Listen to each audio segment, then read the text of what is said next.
Paham pentingnya keterlibatan kaum perempuan dalam suksesnya penyelenggaraan pemilu 2019. Badan Kesatuan Bangsa dan Politik atau Kesbangpol Kota Palembang menggelar penyuluhan pendidikan politik bagi kaum gender di Grand Atiasa Convention Center Rabu 20 Februari 2019. Penyuluhan ini dibuka oleh Kepala Bidang Partisipasi Politik Kesbangpol Kota Palembang, Radios Tuti. Dalam kegiatan ini menghadirkan beberapa narasumber, salah satunya Rektor Universitas Taman Siswa Palembang Joko Siswanto. Usai mengisi penyuluhan, ia menerangkan kegiatan pendidikan politik ini merupakan kegiatan yang sangat baik, karena kegiatan yang sudah seharusnya dilakukan pemerintah sebagai media bagi masyarakat untuk mengetahui hak dan kewajiban dalam kehidupan berbangsa dan bernegara.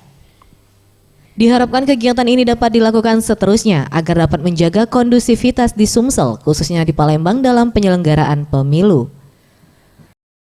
Ya, penyuluhan politik itu bagian dari civic education ya.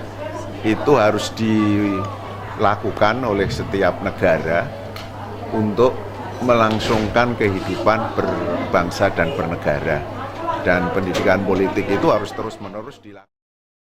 Sementara itu, Kabid Politik Kesbangpol Sumsel Kurniawan Khan mengatakan sangat mengapresiasi kegiatan ini karena sudah menjalankan Undang-Undang Nomor 7 Tahun 2017 terkait mendukung dan mensukseskan pemilu melalui sosialisasi pendidikan politik.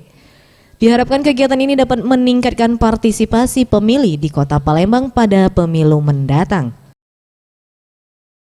Sebuah pendidikan politik agar warga masyarakat khususnya kaum perempuan dapat mengetahui tentang hak, dapat mengetahui tentang kewajiban, dan dapat mengetahui tentang tanggung jawabnya sebagai warga negara, dan dalam jangka pendek untuk meningkatkan partisipasi politik masyarakat.